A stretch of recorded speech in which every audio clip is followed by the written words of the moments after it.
আমাদের segregation list SSC commission দিচ্ছে না, এর জন্য আমাদের প্যানেল যদি বাতিল হয়ে যায়, আমাদের সবাই অতগুলো পরিবার আমাদের 11-12 মাত্র 14.5% দুর্নীতি হয়েছে, বাকি সবাই আমরা যোগ্যভাবে পড়াশোনা করে চাকরি পেয়েছি, তাহলে আমাদের চাকরিটা কেন চলে যাবে?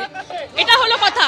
9-10 মাত্র 8.5% দুর্নীতি করেছে, বাকিরা সবাই যোগ্য, তাহলে আমাদের চাকরিটা প্যানেল বাতিল হয়ে যাবে কেন? এসএসসি কেন সেগ্রিগেশন লিস্ট দেবে না? এটাই আমাদের দাবি যে এসএসসি সেগ্রিগেশন লিস্ট দিতে হবে।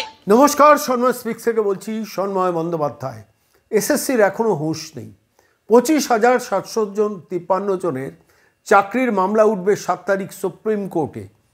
তার আগে উচিত ছিল না স্কুল সার্ভিস কমিশনের সমস্ত যোগ্য যারা পথে নেমেছেন, যারা ধর্মতলায় বসে রয়েছেন, যারা বিকাশ ভবনে করুণাময়ীর দিকে গেলেন, তাদের সঙ্গে বসে একটা আলোচনা করে, একটা রণকৌশল করে সেগ্রিগেশন তালিকাটা অফিসিয়ালি ফাইনাল করে প্রস্তুতি নেওয়া?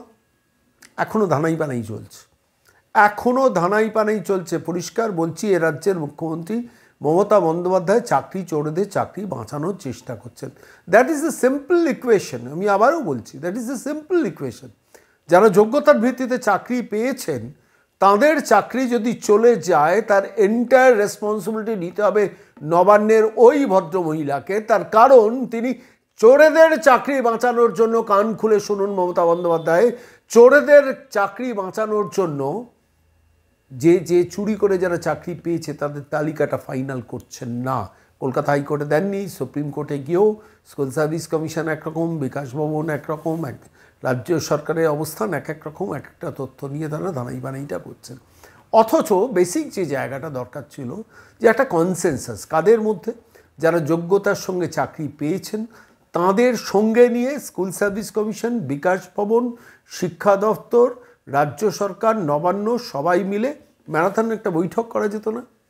সরাসরি নবান্নের সভাঘরে তাদের ডাকা যেত না তাদের রিপ্রেজেন্টেটিভদের সঙ্গে?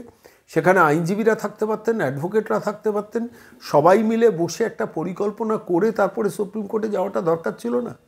ভাবুন তো, দিনের পর দিন যোগ্যতার ভিত্তিতে যারা চাকরি পেয়েছে, যাদের চাকরি চলে যাওয়ার আশঙ্কা তৈরি হয়েছে, এবং তাদের আশঙ্কা খুব অমূলক নয়। তখন এ রাজ্য সরকার দিনের পর দিন চাকরি চোরেদের ডিফেন্ড করার চেষ্টা করেছেন। যারা আন্দোলন করছেন তাদের কারুর কথা আমি শুনছিলাম। একজন যুবক বলছিলেন যে 1 বছরের বেশি তথ্য প্রিজার্ভ করার তো আইন নেই, তাহলে স্কুল সার্ভিস কমিশনকে ডিফেন্ড করতে যারা ওই ধর্মতলায় বসছেন, তাদের যদি চাকরি চলে যায় তখনও ডিফেন্ড করতে পারবেন তো নাকি? মনের মধ্যে এই প্রশ্নটা রাখুন যে একটা সরকার কেন চোরেদের চাকরি বাঁচাবে?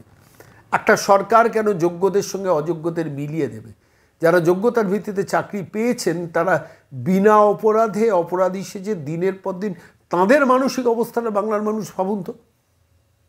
কোয়ালিফিকেশন, যোগ্যতার সঙ্গে যারা চাকরিটা পেয়েছেন সেই ছেলে মেয়েগুলোর কথা আমি খালি বারবার ভাবার চেষ্টা করছি। আমি নিজেকে সেই জায়গা দিয়ে ভাবছি যে আমি যোগ্যতার ভিত্তিতে চাকরি পেয়েছি, চাকরির পর আমি 5-6 বছর চাকরি করেছি, মর্যাদা নিয়ে, সম্মান নিয়ে চাকরি করেছি। কোনোদিন আমার মনে প্রশ্ন আসেনি যে আমার চাকরিটা চলে যেতে পারে because of the fault of the education department and the school service commission, যারা কিছু চোরেদের চাকরি বাঁচানোর চেষ্টা করছে।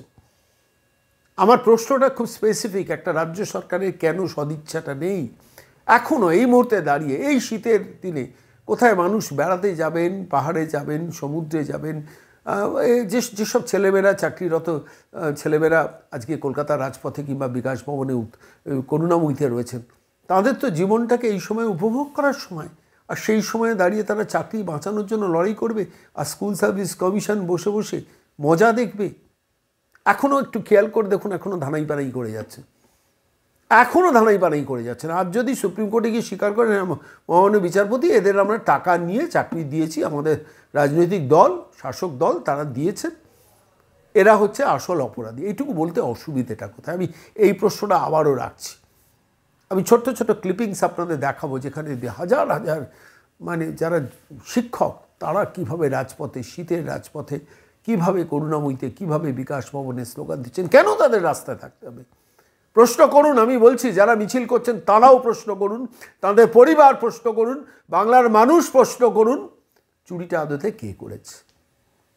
আমার ঘরের লোক যদি চুরি করে না, তাহলে আমি সেই চোরকে বাঁচানোর চেষ্টা করব। এটা হচ্ছে স্বাভাবিক সাইকোলজি। মমতা বন্দ্যোপাধ্যায় ভয় পাচ্ছেন, ব্রাত্য বসুরা ভয় পাচ্ছেন যে আজকে যারা পয়সা দিয়ে চাকরি পেয়েছে তারা প্রকাশ্যে আমাদের নামগুলো বলতে শুরু করবে। এই যে কালীঘাটে কাকু সুজয় কৃষ্ণ ভদ্র ভড়ংবাজিটা করছেন, কেন করছেন, কিসের জন্য করছেন ভড়ংবাজি? আজকে অসুস্থ, কালকে সুস্থ, পরশু অসুস্থ, তারপরের দিন সুস্থ, সামান্য চার্জশিটটা পর্যন্ত দিতে দিচ্ছেন না, তার কারণটা কি?